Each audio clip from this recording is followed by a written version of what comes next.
I'm the director of the Institute for Advanced Study, and as you can see, we have a few announcements before we get started on today's program. And I just wanted to say that there are sign-up sheets for the IAS mailing list on the side table, along with some flyers for upcoming programming events. As we are doing every week for a few weeks here, we want to remind you, save the date. On March 10th, we're going to be celebrating the 10th anniversary of the IAS, so come to that event. And the one other thing is, this semester, for the first time, we are not recording the Q&A. That was a result of public comment, and so I just wanted you to know that we're not recording the Q&A. Next week is a program with three of our own faculty: David Chang from History and American Indian Studies, Brenda Child from American Studies and American Indian Studies, and Jeannie O'Brien from History and American Indian Studies. And they will be talking about building on the past for the future, new work and critical questions in American Indian and Indigenous studies.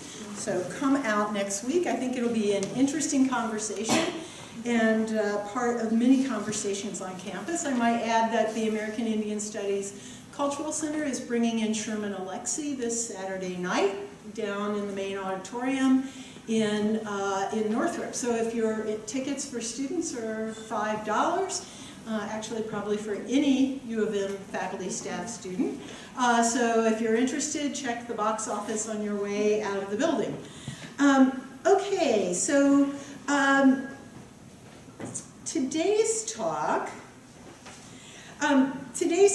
is part of kind of a three-day extravaganza. We're having a wonderful time, and this is a great privilege and pleasure for me because it's not often that I get to introduce somebody from my own discipline.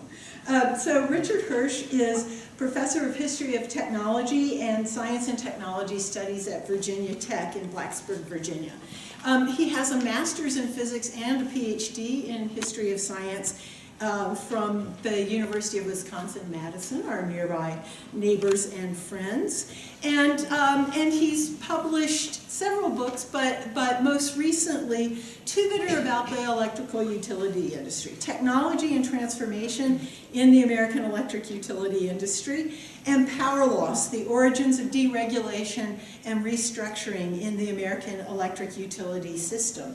And I think one of the things that I am really enjoying and find great about Richard's scholarship is that he's an engaged scholar. So he's someone whose community involvement came to shape his research interest. And he became interested in the electric utility industry when he became head of a citizens committee to create a new rate structure for the Gainesville, Florida regional utilities system.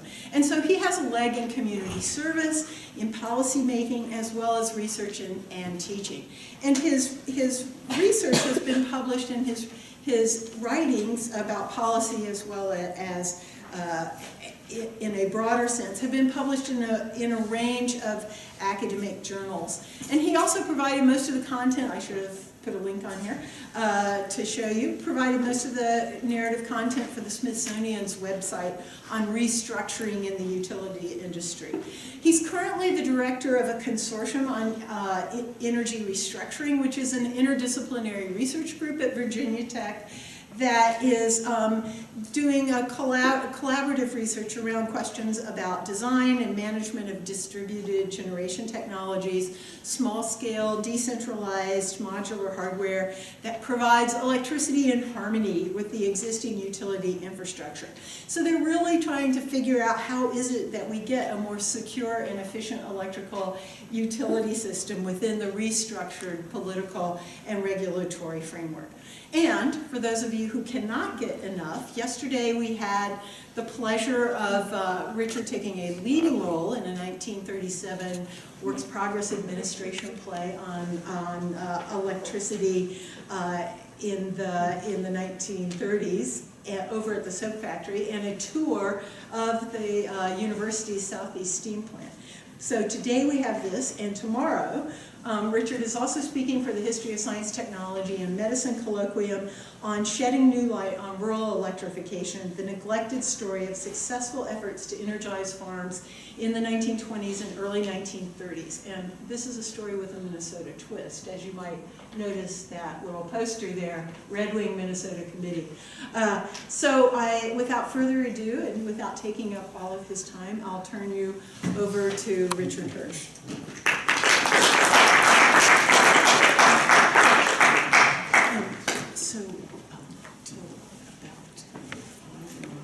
Okay. That'll work, yes. Here, I'll take that.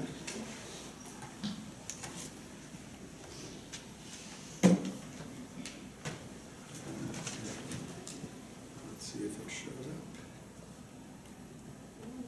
No? Lovely. No, we'll get there. I'm not too worried yet. All right, that was good. Well, thank you for that wonderful introduction. My mother would really have enjoyed hearing that. It really is great to be here. My wife sitting back there and I have been having a wonderful time participating in many events here, and it's just wonderful. And I hope to make the next hour or so a good use of your time. Jennifer introduced me, told you a little bit about some of my background working in policy, and indeed I got into this realm of research, talking and writing about energy consumption and energy growth, when I was working with government policymakers, largely in Virginia, who were making plans for the future energy needs of the state. And the standard argument was that, well, the economy is growing, it's growing very nicely, and in the next 30 years, because of the economic growth, we're going to need to build so many new power plants. And I thought, well, that's sort of reasonable, it sounds right. However, I've done a lot of work with people in the energy efficiency realm, and I thought, well, instead of just building more supply, maybe you could reduce the growth rate of electricity and energy demand and still have economic growth without all the new power plants that the power companies were projecting. And this is not a new argument, to be sure, but in Virginia, people were not really receptive to that idea.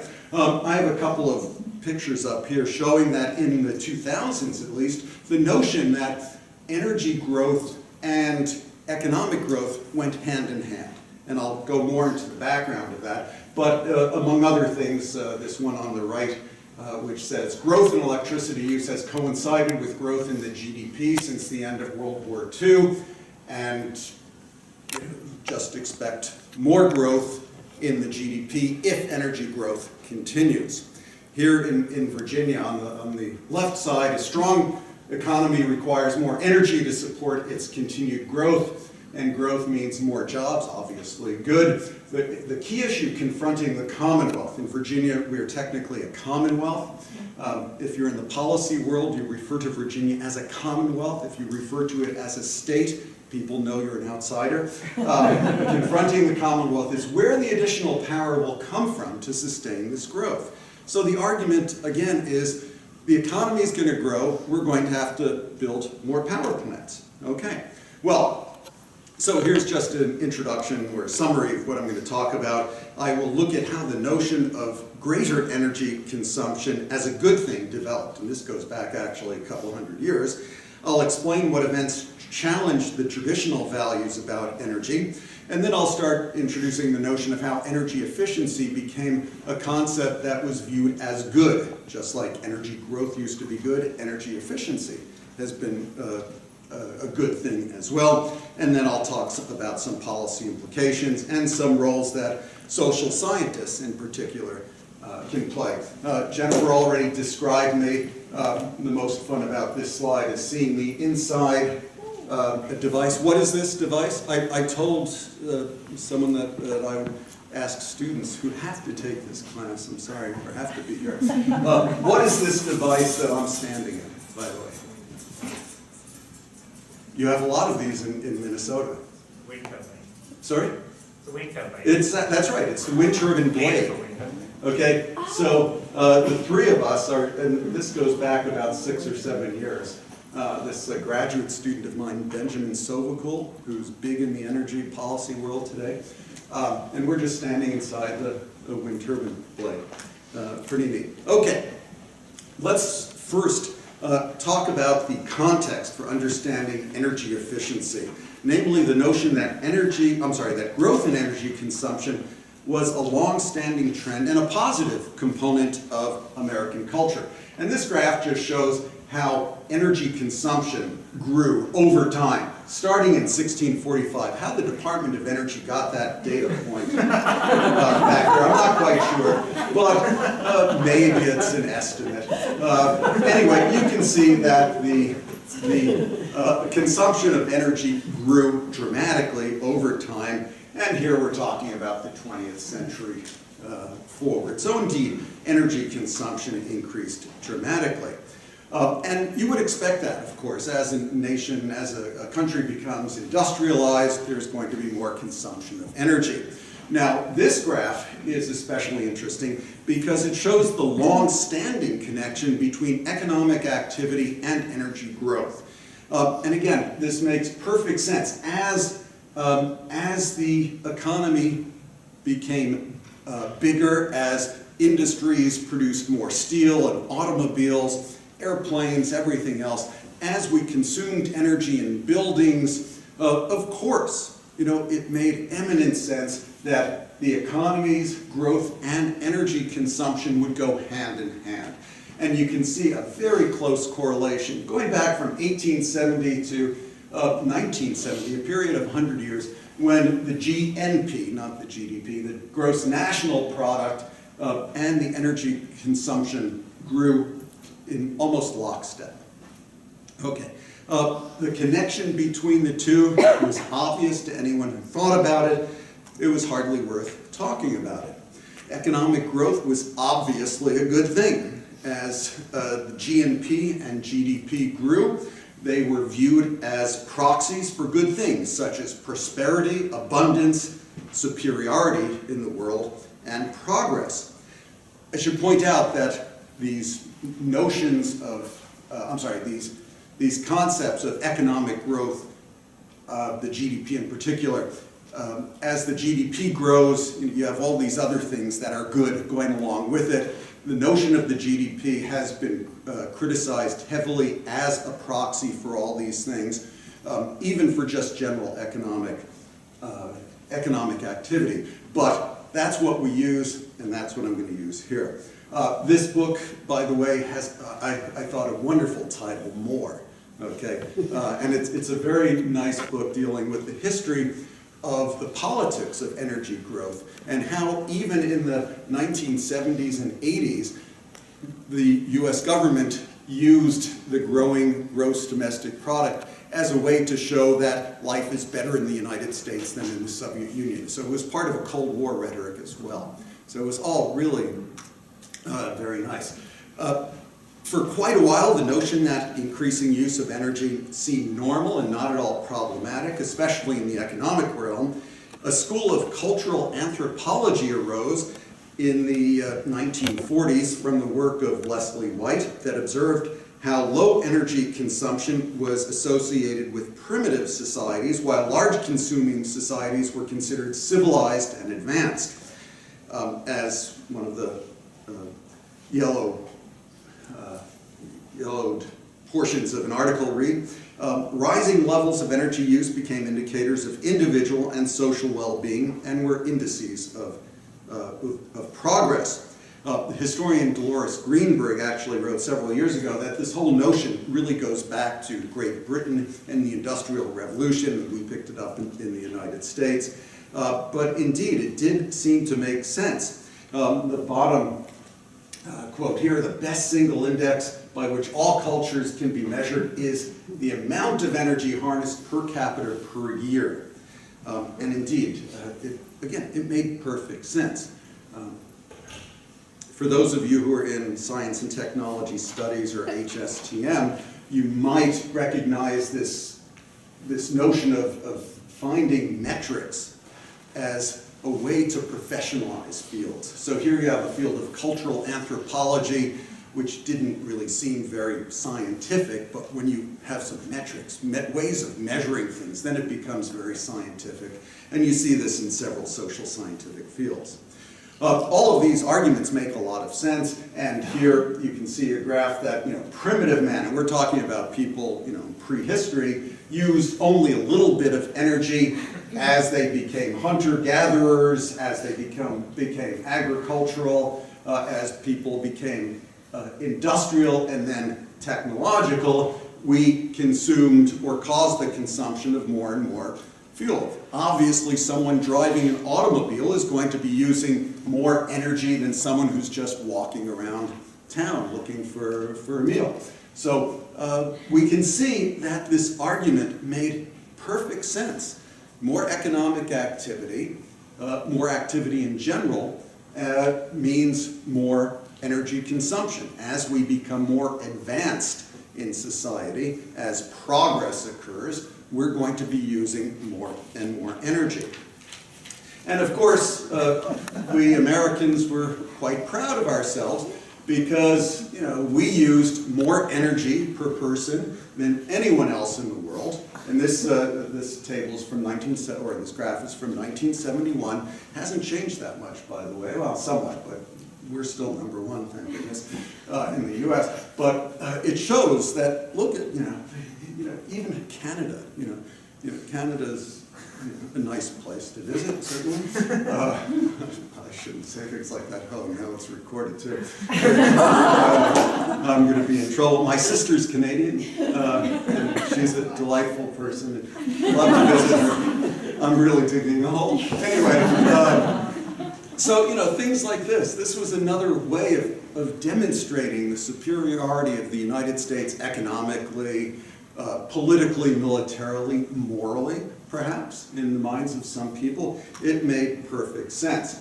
And if this graph here shows from the 1960s, early 60s, projections of energy use for the next 20-some years or so. And it showed basically a straight line pattern of growth. Now this is a semi-log scale, so a straight line means exponential growth. But the beauty of this graph is simply, in my mind, that no one really questioned any. The old trends would just continue into the future. Why not? And indeed, they did. Now this graph shows how energy consumption grew until around 1955 or so. But more interestingly, look at that electricity generation graph. It demonstrates that the use of electricity really took off in the 20th century. And of course, if you read any of my books on electricity, which by the way make great gifts for holidays and help me send my kids to college and beyond,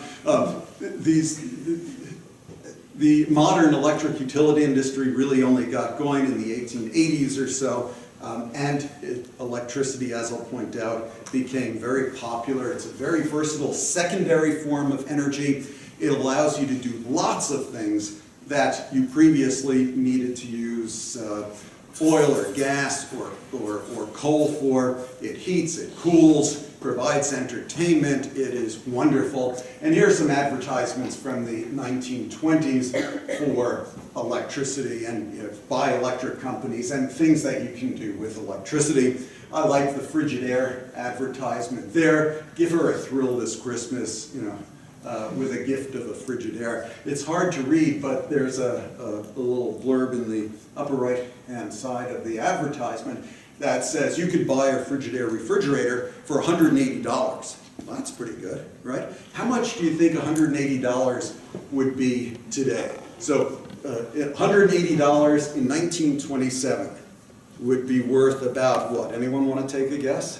A couple of thousand? $750. $750, good guess. Actually, it's about $2,500. Okay, so could you imagine today spending $2,500 for a very simple refrigerator, not a very big one by modern standards? Okay? You spend a lot of money on it, but quite frankly, I would spend $2,500 today to give my wife a thrill. With a device like this, okay? I'm in trouble. I'm so sorry.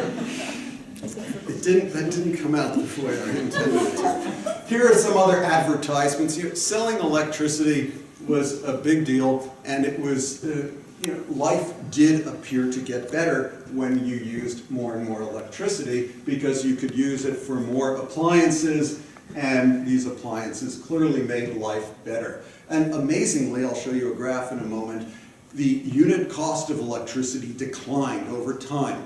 Utility companies were able to take advantage of more and more advanced technologies to produce larger quantities of electricity for lower unit costs. So this advertisement from 1933 says that in the last 20 years, electric rates have been reduced by about 45%. Okay? That's pretty good. So as people were using more electricity, the cost per unit of electricity, per kilowatt hour, was actually declining. And the use of electricity was wonderful in homes, in businesses, in the cities, and starting in the 19-teens and 20s, and certainly into the 1930s, you saw people on the farm using more and more electricity, and Jennifer already took care of this shameless promotion of mine for tomorrow. I'm giving another talk on this topic. Make sure you get there at 3:15 for the free refreshments. So people were really into electricity, and the electric utility companies were promoting electricity consumption, which would increase the need to produce electricity, but also reduce the cost of producing electricity as well. And here are some advertisements now from the 1950s. So the trend from the 1920s with advertising continued into the 1950s and beyond. You have advertisements like that. The guy in the middle, of course, is Ronald Reagan, who was a paid employee of General Electric and spokesman for General Electric in the 1950s. And then he did some other things later in his lifetime. Some more advertisements here. Ready Kilowatt actually is a trademarked character that some utilities started using in the 1930s, and then it continued to be used well, even to this present day. But obviously, modern life and progress was associated with more electricity consumption. And indeed, in the advertisement on the left there, you see how you were supposed to tick off the number of appliances, electrical appliances you had in your home, and then you tally it up. And if you checked 45 items or more, your standard of electrical living is excellent. Less than 15, you're missing a lot. So you wanted to use electricity, and clearly everyone is happy in their electrically operated house, and everyone's smiling. So, and it's like TV ads today; they wouldn't lie to you. This is good for you. Here in Minnesota, too, same thing. Electricity consumption was a good thing, and it made life better. And the Granite Falls High School had Ready Kilowatt as their mascot. Okay, so I don't know if they still do. I don't know where Granite Falls is. Anyone from Granite Falls? Okay. Southwest. Sorry? Southwest. Southwest. Okay. So here we see again the same type of advertising for electricity consumption. It's wonderful. The more you use, the better your life is going to be. And of course, we could project this into the future because very soon we're going to be in these flying cars, which I should point out are electrically operated, obviously, so they're sustainable and they're good things. Okay, so this is coming soon. I already suggested that the price of electricity declined on a per unit basis, and indeed that trend continued for a long, long time. Here's a graph I made in showing the cost of a kilowatt hour of electricity over time. And you see that in the industry's early days, around 1892, 10 years after Edison started his power plant in New York City, the cost of electricity was almost $6 per kilowatt hour in today's terms. And that dropped down to about 14 cents, 13, 14 cents in 1973. So you see a price decline of about 98% in real terms, okay, per unit of power, per unit of energy, electrical energy. That's amazing. You know, we don't see many industries today where the cost of a product declines by 98%. It's pretty impressive. And this cover of the annual report of the Virginia Electric Power Company has this word growth plastered on it. Clearly that's a good thing. And if you read the annual report, you think, well, you know, of course. The utility was experiencing 14% per year increases in the demand for electricity. 14% per year is the equivalent of a doubling of every 5 years or so. And this was great because the company had to build new power plants. Those new power plants on a unit cost basis cost less than the old power plants. They could sell electricity for less money, less cost per, the lower price per unit of electricity, and even by doing that, because consumers were using more electricity, their income was going up. They were paying very nice dividends to customers, to stockholders. Everything seemed to go well. And indeed, utility managers at the time took pride because they felt like they were stewards of technological and social progress. They were bringing electricity to everyone at lower and lower prices, and electricity clearly was a good thing, right? More electricity consumption was clearly a good thing. Now, I should point out that in the 60s and 70s, there were some people who didn't necessarily buy into this way of thinking, and you see the growth of the environmental movement in the 1960s and 70s, with some people suggesting that, hey, you know, maybe this unlimited, this growth of energy consumption may have some nasty consequences down the road. And indeed, the Limits to Growth report was one of the most scathing attacks on this whole idea of increased consumption. And they had some very early computer-generated graphs in this book which showed that by like 2030, 2050, the population would be here, energy consumption would be up here, and you know, we wouldn't be able to sustain the Earth with energy consumption the way it was going. But you know, this was sort of in the background. You know, not everyone, or very few people at first, were buying into this. But I do want to point out that there were people who were contesting this standard notion that growth was good. People started thinking again about this approach, this standard notion of growth, during the energy crisis of 1973. So students, for anyone who I lived through this, you did not. This is, the students realize, you know, this is just a historical fact. It's like World War I. It's something in the way past, but for many of us, we remember it very, very well. This was a time when Arab members of the Organization of Petroleum Exporting Countries stopped shipping oil to the United States and other allies of Israel during the Yom Kippur War of 1973. And there was this embargo. We could not buy oil from these countries, and that meant that the United States, as a big importing country of oil, suffered huge economic consequences. When we were able to buy oil from these countries again, the price of oil went up by a factor of 4.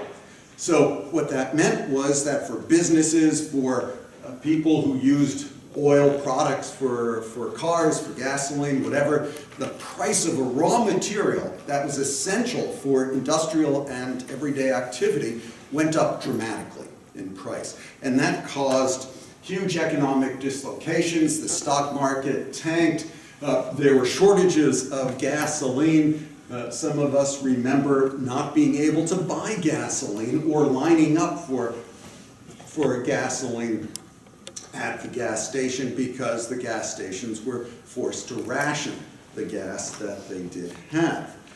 Well, both Presidents Nixon and Ford came up with some energy policies, but those policies didn't have much impact at first, and indeed President Nixon and President Ford were hobbled by political problems after Nixon resigned, and they weren't able to pursue energy policy very effectively.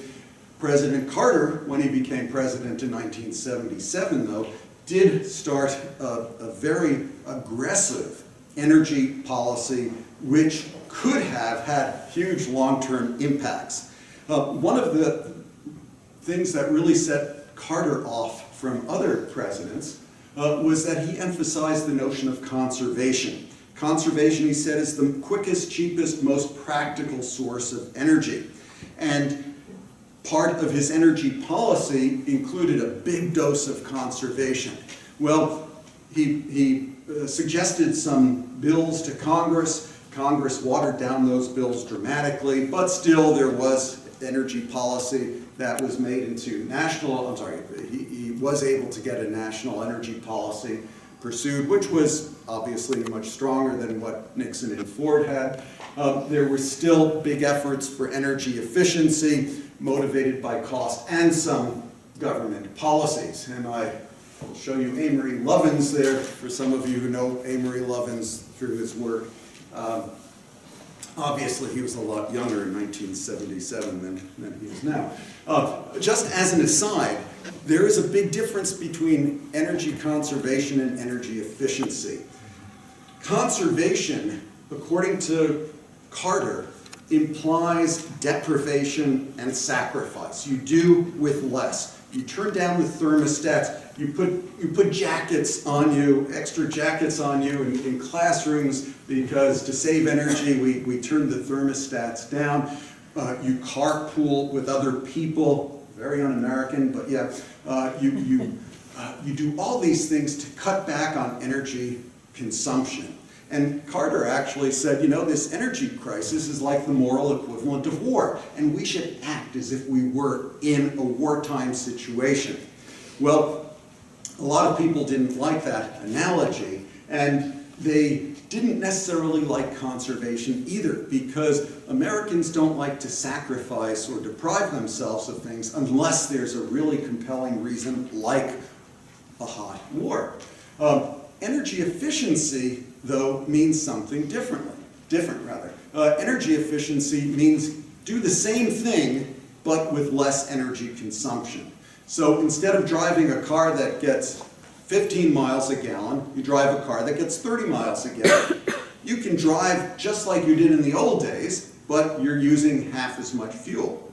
So efficiency is, at least from a rhetorical point of view, a much more attractive idea than conservation. And for those of you interested in policy, just a quick note, rhetoric is important. The way you get your message across is important. So when people talk about the need for energy conservation today, I say, no, we don't need conservation, we need efficiency. Because in the public mind, efficiency is a more attractive term than conservation. So, to get back on the chronology here, you have President Carter talking about energy conservation, and you have experts writing and talking about the long-term impact of conservation in the American economy. And here you have a couple of quotations from Chase Manhattan Bank, a Chase Manhattan Bank report from 1976. For example, there's no documented evidence that indicates the long-lasting, consistent relationship between energy use and GDP will change in the future. There's no sound proven basis for believing $1 billion to GNP can be generated with less energy in the future. A few other quotations there. Here's something, I think, from the reading that the students did the other day. Continuing the nation's historical growth trend will require far more energy than the no-growth option, which would freeze socioeconomic progress at roughly current levels. So if we did cut back on energy consumption, well, socioeconomic progress would stay flat too. And that's not a good thing, clearly.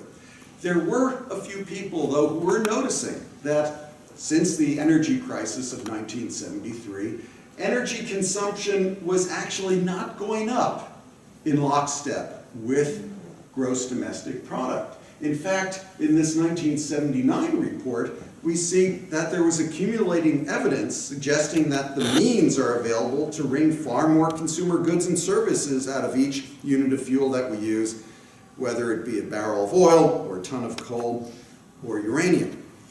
So some people were beginning to notice, maybe this linkage between the economy and energy might be changing.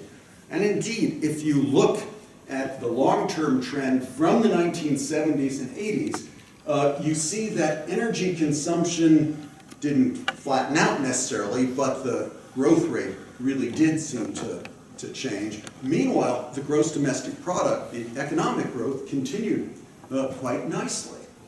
And indeed, in this graph, you see the ratio of energy consumption per dollar of gross domestic product. And what it suggests, it doesn't suggest, it tells you directly, that in the 1970s, we used about 15,000 BTUs to produce a dollar's worth of gross domestic product, and more recently about 7. So today we use half the energy to produce the same amount of gross domestic product, economic growth. And that is something that people in the 60s and 70s did not anticipate. Here's another way of looking at what happened since the 1970s in terms of how much energy overall the economy has been using. So if you look at that red curve suggests how much energy we would have used between 1973 and 2005. And in fact, the blue line shows how much we actually used, and it's considerably less. If any of you know Art Rosenfeld from California, one of these energy efficiency gurus, similar to Amory Lovins, and he came up with this beautiful curve which has been reproduced over and over. And basically, one of the arguments is that we spent $700 billion less per year in 2005 and following years on energy than we would have otherwise. But that $700 billion could go to other parts of the economy.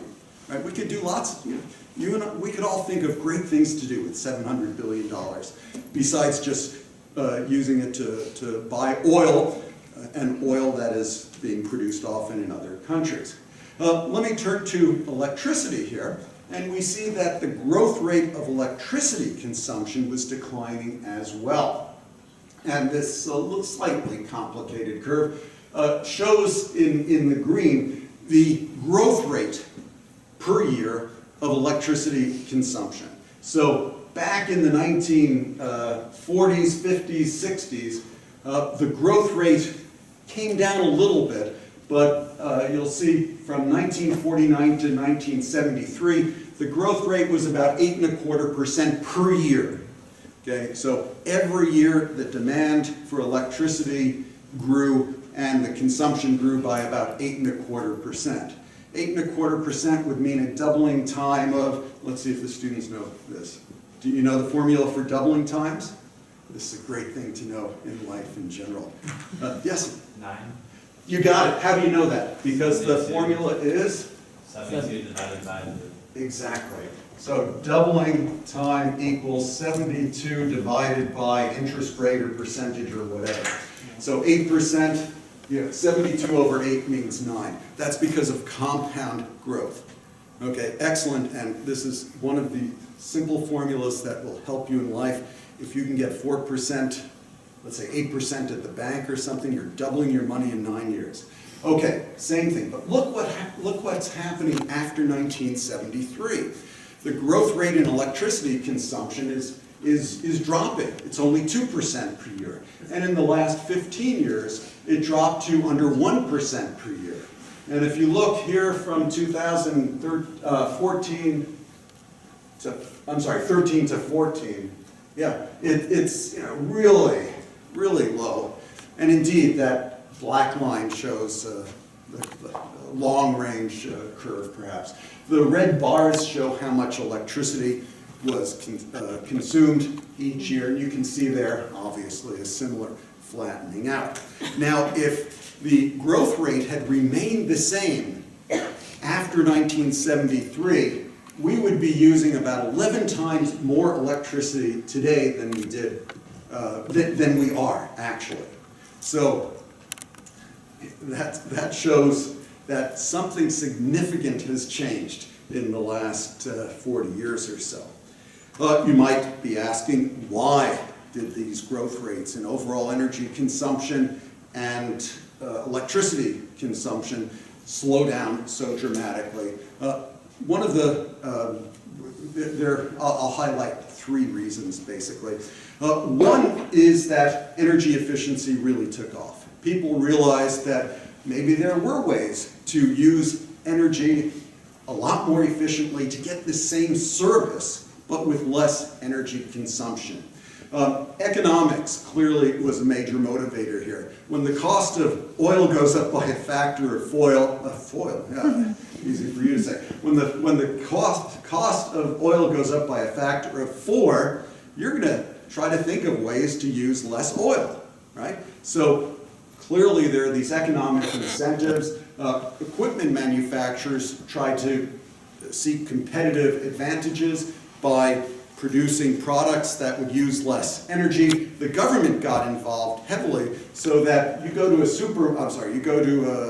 an appliance dealer, look for a refrigerator for the last 30 plus years, there's going to be a tag on the refrigerator saying, this refrigerator uses this much electricity, which would cost you $100, let's say, this year. And then there's another refrigerator that says this fridge will use $75. Oh, I'm going to look at that one. It may cost a little more up front, but over 5 or 10 or 20 years, that fridge is going to save me money.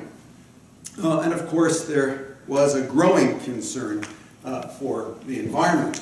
Here's a graph that shows energy efficiency in just one appliance, a refrigerator, and this is also from, well, it says David Goldstein, but also Art Rosenfeld was involved in this graph as well, in producing a graph like this. If you look at that purple line, you see refrigerators got bigger and bigger. So remember that 1927 fridge for $2,500? Okay, that was relatively small, but over time Americans wanted and got bigger and bigger fridges. And of course, as the fridges got bigger, the energy consumption increased until around 1973 or so. And then, for all these reasons, they're dealing with the cost of energy and all, manufacturers found ways to reduce reduce the amount of electricity that the refrigerator used. And indeed, you can see in that other, the dark purple line, you can see how the use of electricity in the fridge went down. Interestingly, also, the manufacturers found ways to reduce the cost of producing the fridge. So you got bigger fridges, and here I even extend the curve to like 2014 or so, where when you could buy a Sears 21 cubic foot refrigerator, use 410 kilowatt hours per year, even inflated even when you considered the inflated, the real price of the refrigerator, this fridge was 81% cheaper and used 79% less energy than a fridge did in 1973. Okay?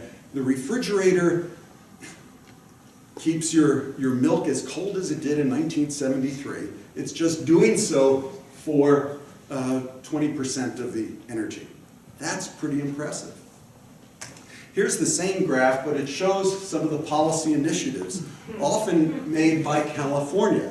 And if you want to, we could talk about why California was so involved. I will a little bit later. But you can see that California started imposing standards on on appliances like refrigerators. Basically, the state said, look, if you want to sell refrigerators in our state, you have to do so that use less energy, and here's here are the requirements, and then the federal government got into the same act and started imposing its own standards. Again, you have these national standards that helped make these make the manufacturers realize that they would have to reduce the energy consumption of these fridges.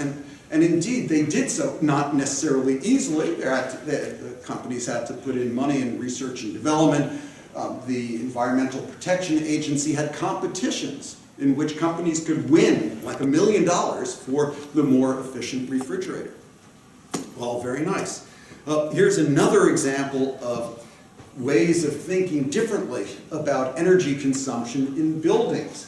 So here's, this is from Amory Lovins's Rocky Mountain Institute, and it has a consulting arm which was involved with building this building. I think it was in North Dakota. And they went in and said, well, you know, we could improve the energy efficiency of the windows. It'll cost you $67,500. More insulation, $17,000. Better lighting, $21,000. And when a customer sees it, oh my goodness, look at all these higher costs for energy efficiency. But then, in a way that many people don't think about energy efficiency is, the Institute said, if you do all these things, there's a synergistic effect. In that, you have all this better energy efficiency or not, you don't need as much energy, so don't use the standard formulas for building your heating and cooling system. Because you don't need as much energy, you put in a smaller heating and cooling system, and that's going to save you a bundle. So by doing that, you save $36,000 up front, even with all those extra energy efficiency measures. Better yet, you're saving $75,000 a year in energy cost itself. So upfront costs are lower, annual costs are lower. That's pretty good. How are these energy efficiency policies working in different states? Well, here's a map from the American Council for an Energy Efficient Economy, and it shows that different states have different policies, and those policies have different impacts. You can look at Minnesota, which is ranked at number 17 in terms of these energy efficiency policies. Look at my state, Virginia, number 35. Look at California, number 2. So you're not number 1 in Minnesota, but you're above the average in terms of policies that encourage the efficient use of, in this case, electricity. And that's above Wisconsin. You're above Wisconsin, yeah. You're 10. I'm sorry, I'm 17. I'm so sorry. You know, it's that I do Wisconsin know. habit. You look right at Yeah, Wisconsin. I am very sorry. You're number 10, which is pretty darn good. And I almost expected, when Jennifer introduced me and said that I had degrees from the University of Wisconsin, I was sort of expecting sort of a collective moan. Oh no, you know. Sorry about that. No, that is very embarrassing. We have tuition reciprocity, so. Yeah, okay. Anyway, yeah, Wisconsin's even a laggard, but Minnesota, you know, go Gophers. Okay, so I highlighted, or I wanted to highlight in particular, California number 2 and Virginia number 35. Okay, you know, we're all in the same country, right? This is all the United States, and yet paying attention to local differences can can be really useful and helps you in the policy world very much. In California, ranked last year or 2 years ago number 2, you have a huge energy efficiency effort, and if you've ever been there, you'll see that. Why is California so different than Virginia? Well, if you look at history, you can get a good idea somewhat. California has always been very concerned about energy, always, especially in the early 1970s. 1973, the energy crisis hit California like everyone else, but one of the responses in California was to set up a bureaucracy, an administration dealing with energy conservation, energy efficiency, renewable energies That's the California Energy Commission. That was created with the signature of Governor Ronald Reagan in 1974. When Jerry Brown became governor after Governor Reagan, he made some very interesting appointments to the State Utility Commission, to the California Energy Commission, very activist regulators who helped push very, quote, progressive policies within the state dealing with energy efficiency and renewable energy. This a fun picture. Does anyone know, I'll pick on the students again, who's the governor of California these days? Anyone know? Jerry Brown. Oh, yeah, with less air. That's right. It's not that he's been governor since the 70s, but he recently was reelected. So anyway, you know, California's a very different place. California's utilities spend about 3.2% of their budgets on energy efficiency. In Virginia, that's not a typo, 0.01, 1/100th of 1% on energy efficiency programs. In Virginia, people are still fighting outsiders. We don't like outsiders. You know, they tried to come, they tried to take over the state. Okay, that was 150 years ago, but we don't necessarily forget these things. It sounds silly, but the culture in Virginia, the political culture, is such that we still don't like what outsiders want to tell us. And indeed, there's some, or more than a little truth to that. Another thing is that in Virginia, the connection, or I'm sorry, the utility companies, the energy companies, have a huge amount of influence over the state government in a way that would not be accepted in other states, perhaps, but it's just the way things are done in Virginia. Very often the governor likes to say that Virginia is typically ranked number 1 or 2 for business, and indeed that's, I think, because Virginia businesses often get what they want. Anyway, so the first major reason I argued for the change in the growth rate of energy consumption had to do with government policy and energy efficiency overall. There have been huge structural changes in the economy. We've gone from an economy that used to do a lot of manufacturing, and now we do a lot more services. Talking about services in the financial services realm, we see a lot of computer use, which doesn't need as much energy as manufacturing things like automobiles. So indeed, the GDP can be increasing, but the types of industries that are producing the increase in GDP have different energy needs, and that's a big concern. A third reason, I'll jump through fairly quickly, is that there might be some measurement biases here. Namely, when people and businesses produce their own energy, some of that energy consumption doesn't get captured by the Department of Energy when it makes these graphs dealing with GNP, GDP, and so on. So there may be some problems there. Now, it doesn't seem like it's a huge amount, but in 2014, when the Department of Energy started introducing estimates of how much people are producing, of how much electricity they're producing from their home photovoltaic systems, for example, it really only comes out to be like 0.25%. But if the growth rate is only 1% or so, 0.25% is significant. So, you know, maybe there's some measurement biases here. If you look at California, which has a huge emphasis on individual homes, photovoltaic systems, you know, the impact in California can be quite significant. Let me start finishing up. Basically, I've told you a story of how there's been a big change in the notion of energy growth. It was for many, many years, for decades, energy growth was viewed as a good thing, as a way to help the economy move along. The advertisement at the top says, use electricity, right? Of course you're going to use electricity, and the more you use, the better your life would be, and the overall economy would improve as well. But values have changed. motivated by, of course, economics, policy, environmental concerns, technological innovation. We now have LED light bulbs that use 15–20% of the amount of energy as a regular incandescent light bulb does. Same amount of light output, 10–20% of the energy input. That's pretty good. And of course, people are learning more that economic growth can occur with less energy input.